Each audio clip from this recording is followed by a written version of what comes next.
So ngayong araw guys ay sisimulan ko na nga pala yung bago kong negosyo na computer shop. Sobrang dami ko na nga pala computer dito sa bahay, siguro mga 7 pieces na. So lahat nga pala ng mga binili kong computer guys ay Ryzen 5 na. Meron nga rin pala nabibilang computer na kasama na nga pala yung monitor. Tulad nito guys na maganda yung brand na Gamja. Masyado nga pala napusok sa pagbili ng computer kaya ito tambak nga pala to sa bahay. Pati yung gaming chair ko na hindi na alam kung saan to pupwesto. So yung bala ko nga pala ngayon sa business ko, sana tumubo ka ng 500 to 2,000 pesos. Yung mga pinambili ko nga pala ng computer, ito nga pala yung galing sa pinagbentahan ng computer shop ko. Kaya imbes na nakatambak lang, ipang nanegosyo ko na lang ulit. So ito nga pala yung monitor na nabasag during shipping. Ito nga pala yung monitor sa second computer shop ko kaso nabasag. Brand new pa to guys, kaya sa mga gusto nga pala mag parts out dito, PM lang kayo. Branded nga pala to dahil Acer. For sale niyan guys kasi basag na. So ito nga pala binubuhat kong box ay monitor to, kaya apat na yung monitor ko dito sa bahay. So halos lahat nga pala ng computer ko dito naka 5600G. So ito nga pala PC unit, binibenta ko nga lang pala to ng 18K with monitor na. Lilinisan na lang yan at pwede nang ibenta. Medyo lumuwag-luwag na nga pala tong sala namin, kaya mag-uumpisa na nga pala ako maglinis dito ng mga unit. Meron nga rin pala nakuha ang monitor na parang sinauna pa. So 24 inches nga pala to na Dell. Tingin ko guys pwede nga rin pala to maging TV kasi ang dami niyang saksakan sa likod. Mura ko nga lang pala to ibebenta siguro mga 1K, 2K, depende sa mood ko.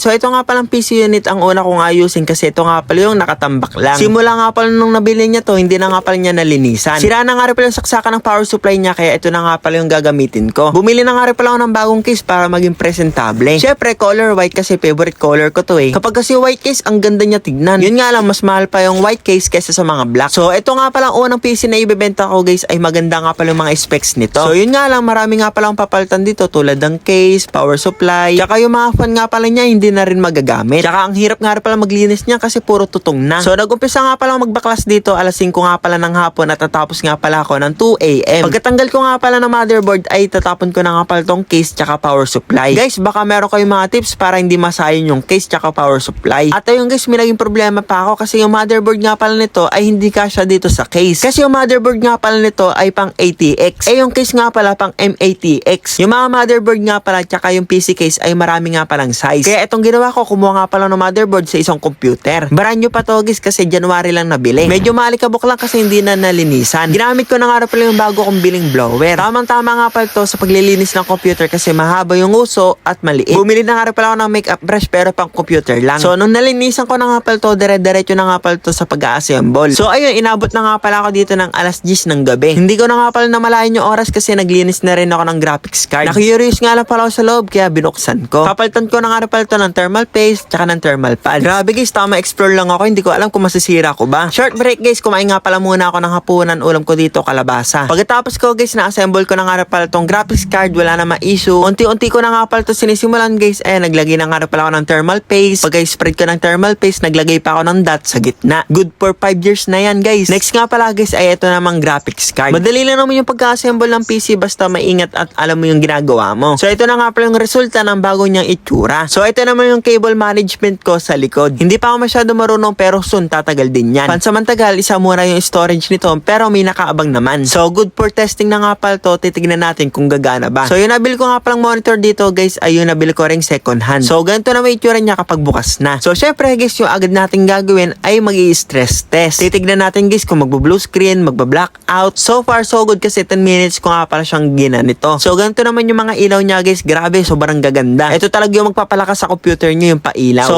nag-Valorant na nga rin pala ako dito, smooth naman, kulang lang to ng isang RAM. Pero kapag may bibili na nito guys ay 16GB of RAM to. Kaya yun lang, thank you for watching, bye bye!